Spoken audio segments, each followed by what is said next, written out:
बोलो अष्टावक्र भगवान की जय। अष्टावक्र गीता को आधार बनाकर भगवान की बातें यूट्यूब चैनल पर इस एपिसोड में हम कुछ नई प्रकरण की बातें लेकर आ रहे हैं। ये प्रकरण ज्ञान के संदर्भ में कुछ बेस बनाने के लिए है। अगर ज्ञान को समझना है तो प्रकरण को समझना ज़रूरी है। प्रकरण का विस्तार बहुत है, बहुत से एपिसोड्स में भी इसका पूरा होना मुश्किल जान पड़ता है, परंतु आगे आने वाले कुछ एपिसोड्स में प्रकरण की कुछ महत्वपूर्ण बातों का हम ज़रूर जिक्र करेंगे।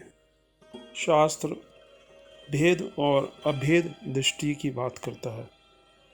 भेद दृष्टि यानी वस्तुओं में भेद देखना, और अभेद दृष्टि यानी वस्तुओं में अभेद देखना। इन दृष्टियों को यूँ समझ सकते हैं कि जीव, ये मनुष्य, तीन अवस्थाओं में रहता है, या तो जागृत अवस्था, या स्वप्न अवस्था, और या सुषुप्ति अवस्था यानी कि गहरी नींद की अवस्था।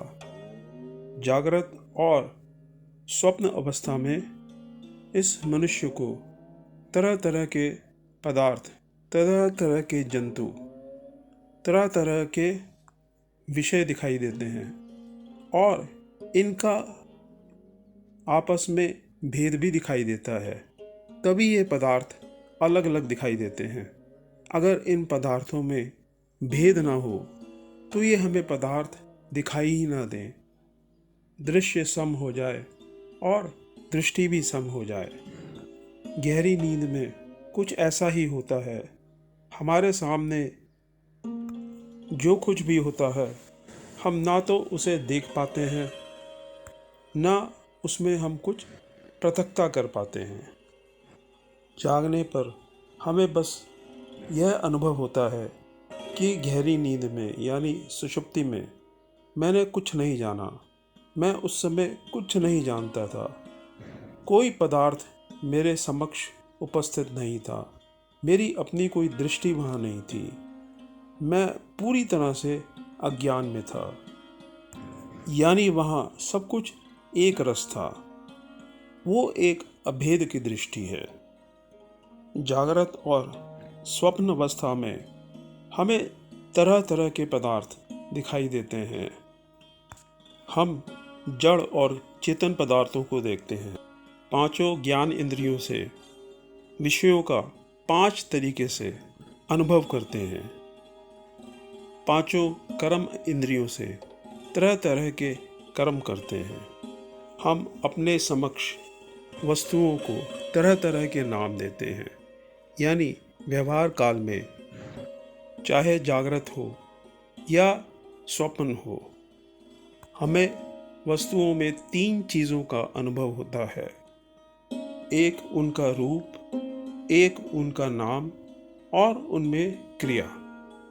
इन्हीं तीनों से जागृत और स्वप्न में संसार का व्यवहार हो जाता है। शास्त्र भेदों को और 5 तरीके से विश्लेषित करता है। पहला, ईश्वर का चैतन्य से भेद, और ईश्वर का जड़ से भेद। शास्त्र और आस्तिक लोग ईश्वर के अस्तित्व को मानते हैं, चाहे वो प्रत्यक्षतः हमें दिखता नहीं है, लेकिन उसके होने का अनुभव, उसके होने का ज्ञान और उसका प्रत्यक्ष कई ज्ञानियों ने और भक्तों ने किया है, और उसको सत्य मानते हुए इन 2 भेदों को बताया है।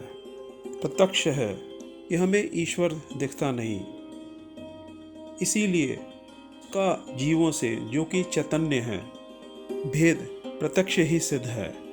इसी तरह जड़ वस्तुओं के साथ भी उसका भेद प्रत्यक्ष ही सिद्ध है। और अब इसी तरह एक भेद वो बताते हैं जो चेतन का चेतन के साथ होता है, यानी जीव का जीव के साथ भेद। इस संसार में असंख्य जीव जंतु हैं और प्रत्यक्षतः वो चेतन है, तो हम देखते हैं कि जीवों का आपस में भेद प्रत्यक्ष है। यानी एक जीव दूसरे से बिल्कुल ही अलग है।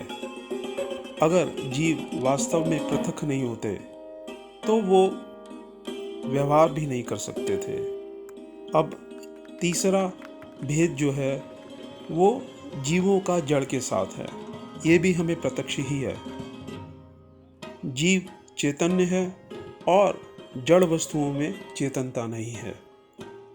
साथ ही अब हम देखते हैं कि जड़ वस्तुओं में भी पृथकता है।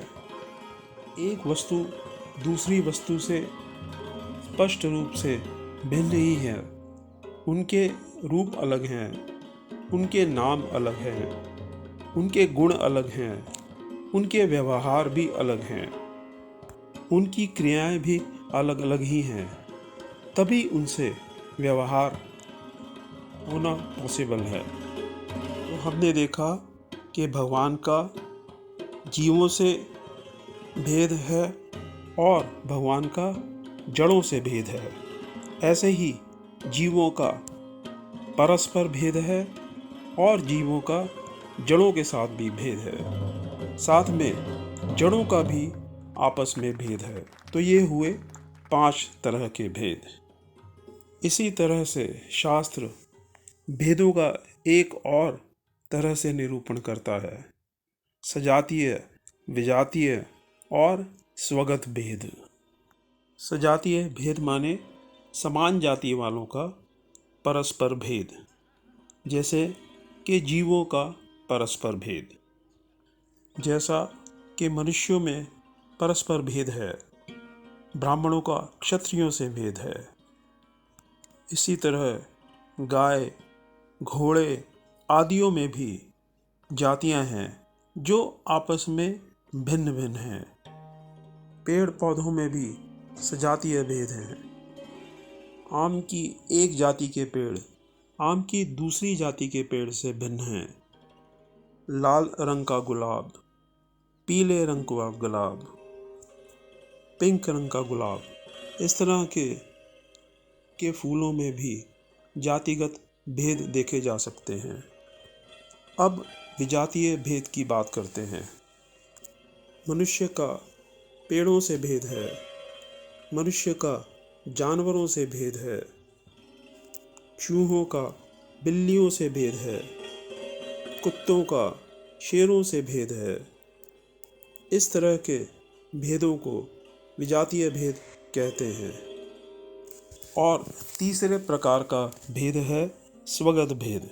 इसका उदाहरण है एक पेड़ में उसके ही अंगों के भेद, जैसे कि जड़, तना, शाखाएं, टहनियाँ, पत्तियाँ, फूल, फल इत्यादि।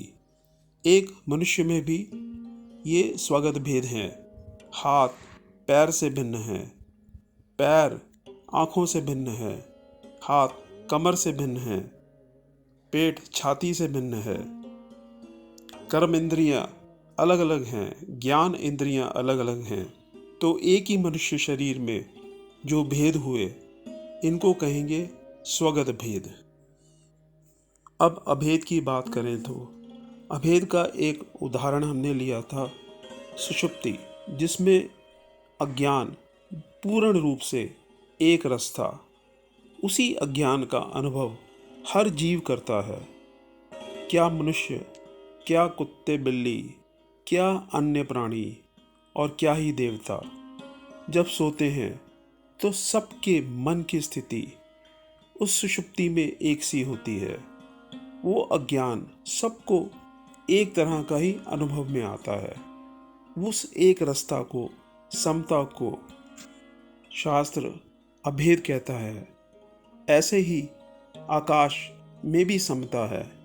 आकाश यहाँ हो, अमेरिका में हो, किसी जगह पे भी हो, किसी गुफा में हो, हमारे शरीर के भीतर हो, ब्रह्मांड में हो, सब एक जैसा ही है। उसका स्वरूप बिल्कुल एक जैसा है। उसमें कोई परिवर्तन नहीं आता। हर जगह, हर काल में, हर समय एक रस रहता है, उसमें परिच्छन्नता नहीं आती है, वो अभेद है, भेद का उसमें गंध भी नहीं है। जितने मर्जी दीवारी खड़े कर लें, जितने मर्जी हम घड़े बना लें, सुराहियाँ बना लें, गुब्बारे फुला लें, लेकिन आकाश का स्वरूप एक सा रहता है। उसमें मिट्टी उड़ती है, आग की लपटें उठती हैं, बादल आते हैं, बिजली कड़कती है, लेकिन उसके स्वरूप में, उसकी समता में, उसकी एक रसता में कोई फर्क नहीं पड़ता। कुछ भेद और अभेद की बात करके हम आज इस एपिसोड को यहीं समाप्त करते हैं। अगले एपिसोड में हम कुछ और प्रकरण की बातें लेके आपके सम्मुख उपस्थित होंगे। तब तक के लिए नमो नारायण।